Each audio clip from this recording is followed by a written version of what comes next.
आता हल्ली प्रत्येकाच्या हातात मोबाईल आहे, त्याच्यामुळं ती स्थिरता इतकी दूर निघून गेली आहे की आम्ही त्या पायांपर्यंत यायला कुठेतरी कमी पडतोय. आपण सगळेजण भोसरीची सगळी माणसं आहात, तुम्ही खूप नशीबवान आहात की तुम्ही आळंदीच्या खूप जवळ आहात, इथं देहूच्या खूप जवळ आहात. ज्ञानोबा तुकोबा तुमच्या हाकेच्या अंतरावरती आहेत. दोन नद्या आहेत बघा, एक आहे शरयू आणि दुसरी आहे यमुना. शरयूचा प्रवाह हा प्रचंड मोठा आहे, यमुनेचाही त्या तुलनेत मोठा आहे. पण शरयू आणि यमुना या दोन नद्यांपेक्षा सुद्धा मला नशीबवान जर कोण वाटत असेल ना, तर ती तुमची इंद्रायणी वाटते. शरयूनं कोण पाहिलं? राम पाहिला. यमुनेनं कोण पाहिलं? कृष्ण पाहिला.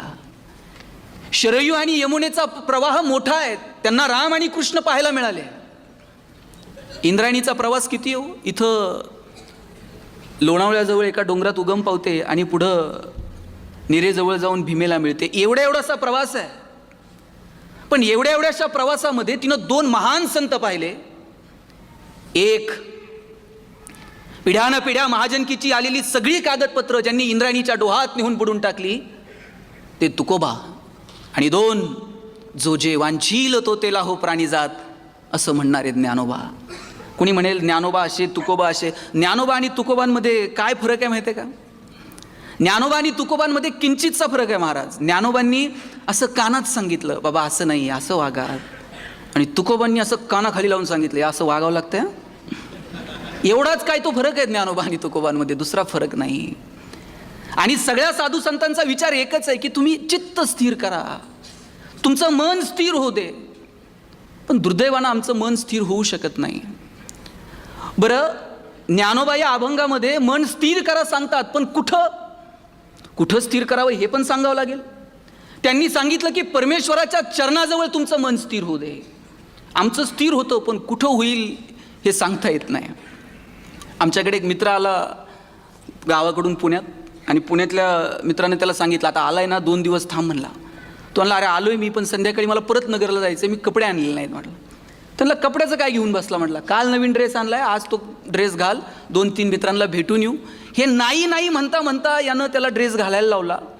नवा कोरा ड्रेस त्या गावाकडच्या पोरानं घातल्यावरती असलं देखणं दिसायला लागलं, याला वाटलं उगच दिलं. बरं, हे पहिल्या मित्राकडे घेऊन गेला, आणि पहिल्या मित्राकडे घेऊन गेल्यानंतर हे एकटंच रुबाबात दिसायचं नवीन ड्रेस. त्यानं विचारलं, हे कोण? त्यानं सांगितलं, हे नगरहून आलेत, फार सज्जन माणूस आहे, फार कष्टाळू माणूस आहे, आणि हा ड्रेस मी घेतलाय म्हणले. त्याला सांगायची गरज आहे का? हे बाहेर तनतन करत आलं, म्हणलं हे कपडे, आणि तू, मी असा नगरला जाईन म्हणलं इष्टी धरून. हे पाहुण्याला सांगायची गरज आहे का कपडे मी घेतलेत, मी येत होतो का? तो म्हणला, आता परत कोणत्याच पाहुण्याला सांगणार नाही कपडे मी घेतलेत. हे दुसऱ्याकडे घेऊन गेलं, दुसऱ्यानं देखना राजबिंडा पोरगा बघितला, म्हणला हे कोण? म्हणला हे नगरून आलेत, एकदम सज्जन, एकदम कष्टाळू, आणि हो कपड्याविषयी तर मी अजिबात बोलणार नाही म्हणलं.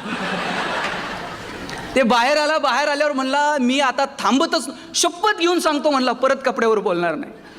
तिसऱ्या ठिकाणी घेऊन गेला, तिसऱ्या ठिकाणी पोरगा देखना बघितला, म्हटले हे कोण? यानं परत पहिला पाढा सुरू केला, म्हणला हे नगरून आले आहेत, एकदम सज्जन आहेत, एकदम कष्टाळू आहेत, आणि कपड्याविषयी न बोलण्याची मी शपथ घेतली म्हणला. कुठं मन अडकतो आपलं? नको त्या ठिकाणी मन अडकलं ना, त्याचे परिणाम काय होतात हे आजपर्यंत आपण सगळ्यांनी पाहत आलो आहे. हे बघा, पैसे कमवणं हा पुरुषार्थ आहे. धर्म, अर्थ, काम आणि मोक्ष हे 4 पुरुषार्थ सांगितलेले आहेत. त्यातला अर्थ हा सुद्धा पुरुषार्थ आहे. बक्कळ पैसे कमवा, जेवढे कमवता येतील तेवढे कमवा, पण तुकोबा सांगतात, जोडून या धन, उत्तम व्यवहार आहे, आमचा व्यवहार उत्तम असला पाहिजे. आणि या सगळ्या गोष्टींच्या पाठीमागं धावत असताना आमच्या आनंदाच्या जागा कुठे आहेत, आमच्या मनाला स्थिर करणाऱ्या जागा कोणत्या आहेत, मला वाटतं त्यासुद्धा ओळखता आल्या पाहिजेत. आणि म्हणून या सगळ्या साधू संतांचा अट्टहास जर काय असेल ना, तर तो तुमच्या चित्ताच्या संदर्भानं, तुमच्या मनाच्या संदर्भानं साधू संत बोलत आहेत. आणि साधू संत फक्त बोलत नाहीत. तुकाराम महाराज म्हणतात, आम्ही वैकुंठवासी आलो याच कारणासी, बोलले जे ऋषी साच भावे वर्तावया. आम्ही फक्त गप्पा मारायला आलेलो नाहीत, आम्ही फक्त भाषणं करायला आलेलो नाही आहेत. साधू संतांनी जे सांगितलं ते कृतीत असू शकतं हे सांगण्यासाठी आमचा जन्म आहे. आणि मगाशी मी म्हटलं, पिढ्यानपिढ्या चालत आलेली सगळी कागदपत्र तुकाराम महाराजांनी इंद्रायणीच्या डोहात नेऊन बुडून टाकली. साहेब, शेतकऱ्याचं कर्ज माफ करणारं पहिलं गव्हर्नमेंट जर कोण असेल ना, जगद्गुरू तुकाराम महाराज आहेत. मला वाटतं त्या साधू संतांच्या ज्या जगण्याच्या ज्या, हे बघा, ज्ञानेश्वरीवरती तर आपण सगळ्यांनीच प्रेम केलं. ज्ञानेश्वरीवरती जेवढं प्रेम लोकांनी केलं, क्वचितच जगात इतर कुठल्या ग्रंथावरती लोकांनी प्रेम केलं असेल.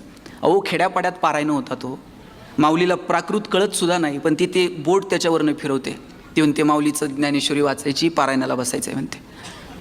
इतकं प्रेम कोणत्या ग्रंथावर केलं असेल लोकांनी. पण ही ज्ञानेश्वरी लोकांपर्यंत पोहोचावी, आणि निवळ ज्ञानेश्वरी नव्हे, साहित्याच्या पाठीमागं त्या संतांचं जगणं असतं. त्या साहित्यातून जर संतांचं जगणं वजा केलं ना, तर मग काहीच उरत नाही. त्यांचं साहित्य तर आपल्यापर्यंत पोहोचलंच, पण त्यांचं जगणंही लोकांपर्यंत पोहोचावं. मला वाटतं यासाठी हा सगळा अट्टहास आहे. गोविंदपंत आणि मीराबाई ताम्हणामध्ये असा कृष्ण घेतलेला, त्या कृष्णाला मंत्रपुष्पांची वृष्टी त्या कृष्णावरती होते, आणि त्या कृष्णाला ते त्यांचं दुःख सांगतात. त्या कृष्णाला एरवी कधीही दुःख सांगायचं नाहीत, पण आज मात्र मीराबाईच्या डोळ्यात पाणी आलं, आणि मीराबाई सांगायला लागली की एवढं सगळं केलं, आयुष्यभर पिढ्यानपिढ्या तुझी पूजा करत आलो, पण इतकं सगळं दुःख तू माझ्याच वाट्याला का दिलं. गोविंदपंत सांगतात मीराबाईला, अरे त्या कृष्णाला काय गारानं सांगते, आणि तुझं दुःख त्या कृष्णाला काय सांगते. तो स्वतःच किती दुःखात होता तुला ठाऊक आहे. कृष्ण जन्माला आला आणि त्याचे आईवडील गेले, आईवडिलांना सोडून दुसरीकडे जावं लागलं. जन्म न दिलेल्या लोकांनी त्याला वाढवलं, लहानाचं मोठं केलं. काही बालगोपाल भेटले, त्यांना सोडून कृष्णाला पुन्हा वृंदावनात जावं लागलं. वृंदावनात गेला, राधा भेटली, राधेला सोडून मथुरेत जावं लागलं. मथुरा सोडून जावं लागलं, आणि तिकडे द्वारका वसवावी लागली. मथुरा सोडून गेला कृष्ण, म्हणून लोकांनी त्याला रणछोडदास म्हटलं. एवढं दुःख कुणाच्या वाट्याला आलं निरा.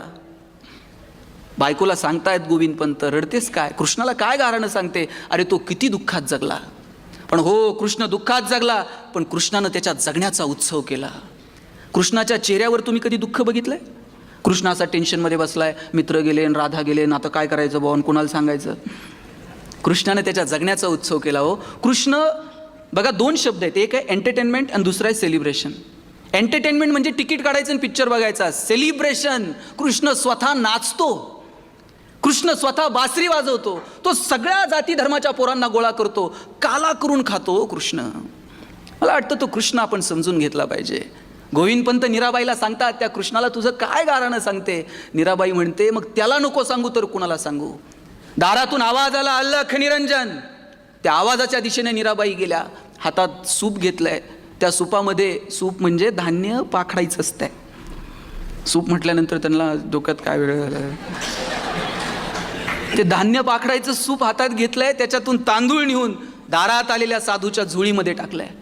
जन आवाज केला, मीराबाई दारात गेल्या, साधूच्या पायावरती डोकं ठेवलं. साधूनं विचारलं, माऊली रडते का, डोळ्यात पाणी का. एवढी वर्ष झाली लग्नाला, पण घरात पाळणा हल्ला नाही, घरामध्ये मूल नाही. दारात आलेला साधू म्हणजे दुसरा तिसरा कोणी नाही, साक्षात गहिनीनाथ महाराज होते. गहिनीनाथ महाराजांनी मीराबाईकडं पाहिलं आणि तुझ्या सगळ्या मनोकामना पूर्ण होतील म्हणून आशीर्वाद दिला.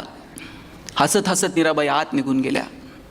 काही दिवसांनी गोविंदपंत आणि मीराबाई, ते बघा आता तसलं पात्रतेचं कोण उरलं नाही की गुजरातला गेलाय आणि पोटावून हात फिरवलाय आणि मुलं झालीत. गहिनीनाथ महाराजांनी आशीर्वाद दिला की तुला सगळी सुख प्राप्त होत.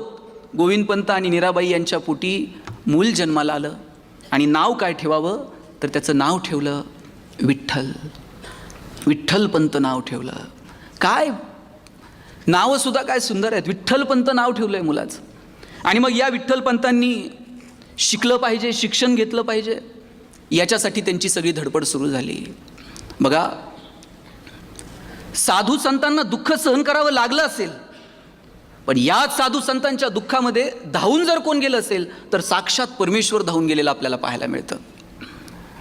अहो, जनाबाई जात्यावर दळायला बसली तर पांडुरंग जायचं, आणि जनाबाई जात्यावरती दळायला बसली, जनाबाईच्या मागं मागं पांडुरंग सुद्धा म्हणायचा, ये रे बा विठ्ठल. अरे जनाबाई म्हणायची, बाबा तूच तुझं नाव घेतोयस.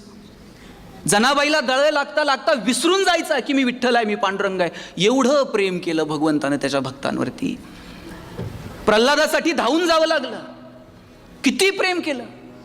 मला वाटतं भक्तांनी जेवढं प्रेम केलं ना तेवढं भगवंतानं सुद्धा केलंय, ते आपण समजून घेतलं पाहिजे.